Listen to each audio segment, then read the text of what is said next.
My name is Lidia Guerrero. Today, I am going to talk about physiotherapy for the mobilization of a patient with a prolonged stay in the intensive care unit. Definition: physiotherapy in intensive care units has been applied for years in various parts of the world. The role of the physiotherapist within this unit is recognized to perform the functions of our profession.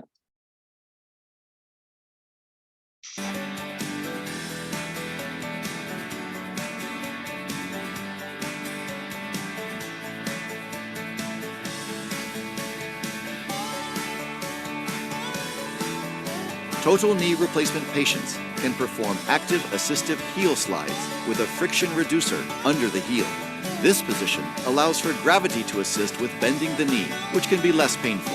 This is also a nice position to assist with swelling of the lower extremities. The therapist can use this position when performing stretching or an active assisted range of motions to allow them to be in a better position ergonomically.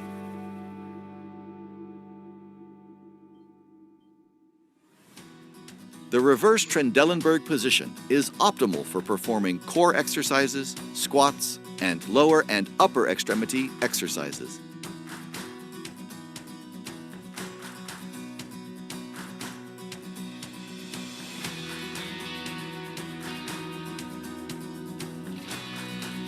The Lynette Multicare footboard will hold 150 kilos, allowing the patient to be weight-bearing when in the reverse Trendelenburg position. This allows the patient to begin pre-ambulation exercises by isometric work to their quads and gastrocnemius muscles, as well as getting dorsiflexion in the feet.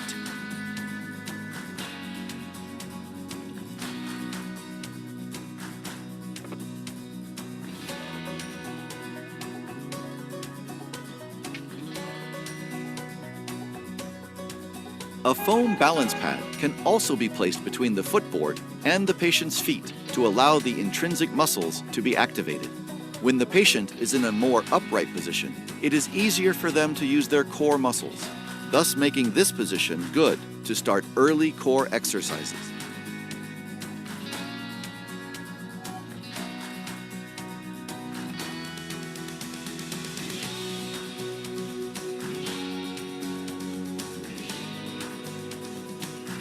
Lower extremity exercises include hip abduction and adduction, heel raises, toe raises, marching, and squats.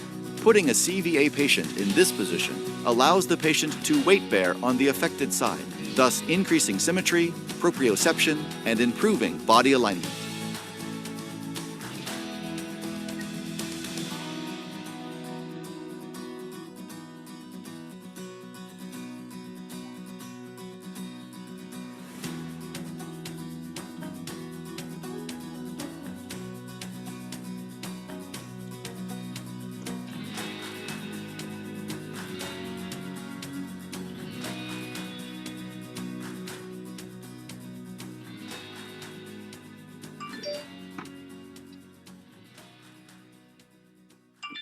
The orthopneic chair, also known as the cardiac chair position, is perfect for core strengthening, lower and upper extremity exercises, and sit-to-stand exercises.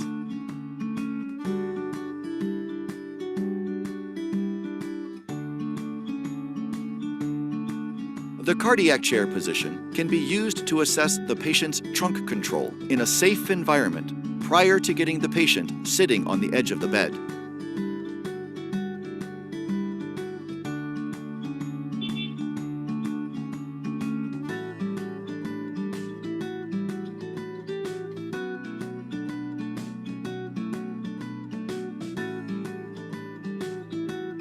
Core strengthening exercises can be performed as well as upper and lower extremity exercises.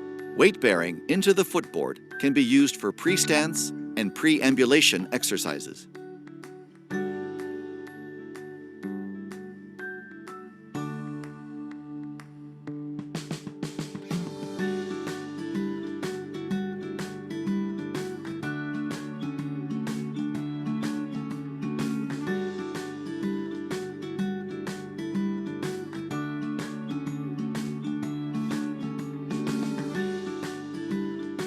Try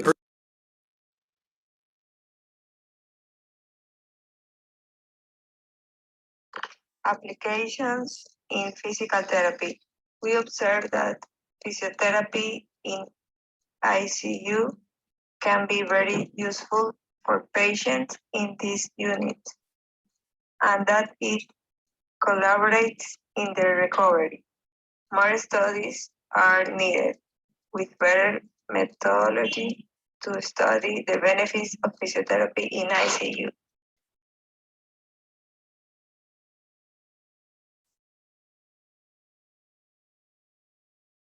Pros and cons.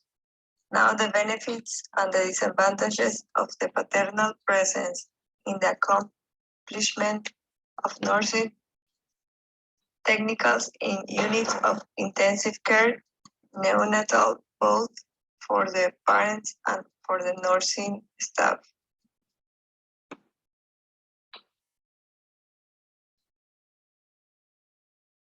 Intensive care unit, that is also called an ICU, burn intensive care unit BICU, trauma intensive care unit TICU, respiratory intensive care unit RICU, geriatric intensive care unit GICU, surgical intensive care unit SICU, and even the advanced version of the ICU, you can see intensive therapy unit. Now the ICU design, how is the design of the ICU? It is a large windowless room where we maintain a constant temperature which will be same whether you are in India or whether you are in abroad or anywhere. So that is the the standard minimum we maintain. Ideally 8 to 12 bedded ICU is considered to be very best from the functional functioning point of view. So ideally the nursing station will be somewhere in the center and all the patients will be there surrounding to the all the corners of the ICU, and all the parameters can be monitored even on the computer screen of the nursing station. So this is the good thing. You can see that nursing staff will have access and to all the patient. Remember one thing: in acute condition of any patient in a critical stage, you require good space, good amount of space is required to treat that patient, because number of drips, drains, lines, and the monitoring system, it will be more, very more. As the patient is getting recovered, okay, some of the monitoring is not required. So in that time, okay, less space is required to treat the patient. And of course, you'll find in most of the ICU a separate isolation room where the patients with the HIV, tuberculosis, hepatitis, or any other infectious condition, they need to be admitted separately. Now, basically, we use many intensive care unit specialized equipment like your ventilator, like your defibrillator, like your suctioning machine. There are many equipments we use in the ICU.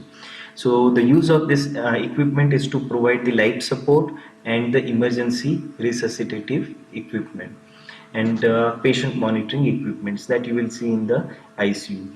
So the first image here you can see that is a defibrillator that we use when the patient is having a cardiac arrest and not getting recovered by the other means.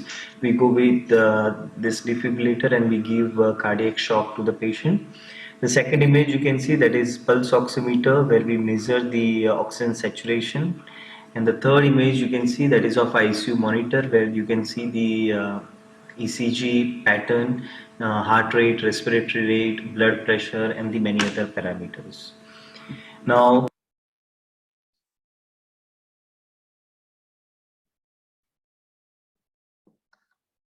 Issue apply in Ecuador. Cerebrovascular disease is one of the main causes of death in the intensive care unit of the Ecuadorian Institute of Social Security.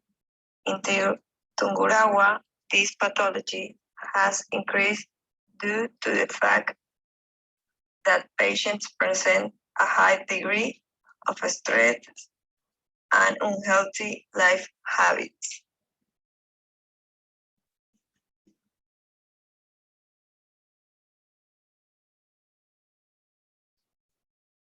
In conclusion, the studies analysis I described mostly respiratory and mobilization physiotherapy treatments. Some also describe electrostimulation and cognitive therapy. Some also of electrostimulation and cognitive therapy.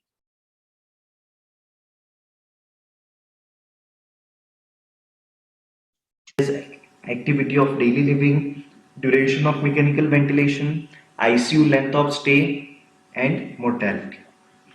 Apart from this, there are many studies have done and they have shown that the survivors of critical illness have impaired exercise capacity and persistent weakness, suboptimal capacity, suboptimal quality of life, and also the high cost of healthcare utilization. So ICU based interventions, it plays a very good role in reducing the ongoing physical and neuropsychological impairment in ICU survivals in both short and long terms. But working in the ICU is not that easy. It's a difficult environment in which to mobilize the critically ill patient because of multiple factors, because of multiple life sustaining catheters and monitors, sedative medications, impaired level of alertness from medications, and sleep disturbances, electrolyte imbalances like your sodium, potassium, and chloride alteration in the normal level, altered hemodynamic status will be contributing factor that will limit the mobilization in the ICU. So there are many points to consider before we treat the patient in ICU. I wish this video will be helpful to you all, and I would like to quote this: most of us are reaping the fruits of the tree which has been planted by our seniors. So thank you very much for watching this video. Thank you.